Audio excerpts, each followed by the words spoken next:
और चलिए सीधे अब रुक करते हैं हमारे एक दर्शक का जो इस वक्त फोन लाइन पर है। संजीव आहूजा दिल्ली से मौजूद है। नमस्कार संजीव, गुड इवनिंग। आपने कुछ होम लोन का जिक्र किया, बताएं पूरी एग्जैक्टली क्या समस्या रही। मैंने लोन लिया था जी, और जैसे पेमेंट जाती ईसीएस से जाती रहती है, पेमेंट तो जाती रही।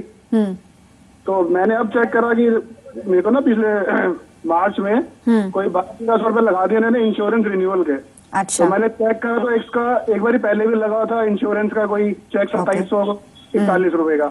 ओके, ये ऑलरेडी अमाउंट डेबिट हो चुका है आपके अकाउंट से? हाँ, ये डेबिट हो चुका है अपने आप ही। तो इससे ज्यादा तो मुझे पता नहीं लगा कि भाई ऐड हो गया उसमें या कैसे। जी, तो मैं ये जानना चाहता हूँ कि भाई इस तरह की इंश्योरेंस अगर बैंक कराता है तो वो पेमेंट पार्टी को पे करनी पड़ती है, बैंक अपने से पे करता है, किस तरह की इंश्योरेंस करती है? ठीक है संजीव, आप बने रहें क्योंकि आपसे कुछ और जानकारी भी शायद हम लें इस पूरी प्रॉब्लम को समझने के लिए। बलवंत साहब, जैसा ये बता रहे हैं उससे लग रहा है कि शायद जिस वक्त इन्होंने होम लोन लिया था 2012 में, नहीं 2002 में इनफैक्ट, क्या इतने लेट हो सकता है कि बैंक इतने समय के बाद अब इंश्योरेंस चार्ज जो कि पॉलिसी का प्रीमियम है एक्चुअली वो अब डेबिट करे, क्योंकि ये होम लोन काफी पुराना है?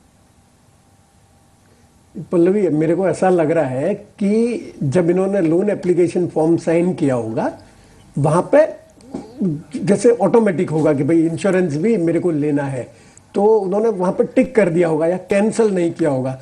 और ये जो इंश्योरेंस का जो चार्ज आया है वो शायद इनको अभी ध्यान में आया है।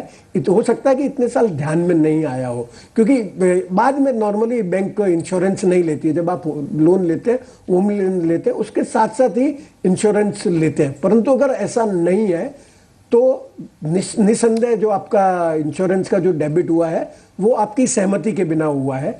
और जो बैंक का जो कोड ऑफ कंडक्ट है कस्टमर्स के लिए, उसमें उन्होंने क्लियर कट लिखा है कि आपसे जबरदस्ती नहीं की जाएगी या आप टाइप नहीं किया जाएगा कि भाई आप इसी कंपनी से इंश्योरेंस वगैरह। बलवंत साहब, इनसे इनफैक्ट हम जान लेते हैं कि क्या इन्होंने बैंक से ये पूरी मसला सुलझाने की कोशिश की है। संजीव, क्या आपने बैंक मैनेजर से मिलके ये पूरी बातचीत की है उनसे कि आपसे जो भी आपके अकाउंट से पैसे कटे हैं, क्योंकि लोन आपने बहुत पहले लिया, अगर बैंक को इंश्योरेंस बेचना था तो वो उसी वक्त बेचती। आपने इस बारे में कुछ क्लियर कट उनसे बातचीत की है?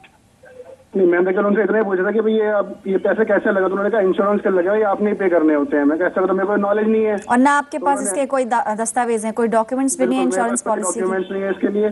ठीक है, ना मुझे कोई बैंक ने प्रोवाइड करे। चलिए जी, तो चलिए बलवंत साहब, जैसा आप बता रहे हैं कि क्योंकि बैंक ने इनको इन्फॉर्म नहीं किया था और जिस वक्त का ये लोन है तब से अब लगभग 12 साल हो चुके हैं इस लोन को, देखा जाए तो 2002 से। अगर अब बैंक ये काट रहा है और इनको ये इन्फॉर्मेशन भी नहीं दे रहा है तो ये सीधे सीधे कंप्लेन कर सकते हैं। चलिए, इस वक्त हमारे साथ एक और दर्शक है। उम्मीद है संजीव कुछ यहाँ पर सोल्यूशन जरूर निकला होगा, लेकिन वक्त काफी कम है इसलिए एक और दर्शक का सवाल ले रहे हैं। साहिल सांगवान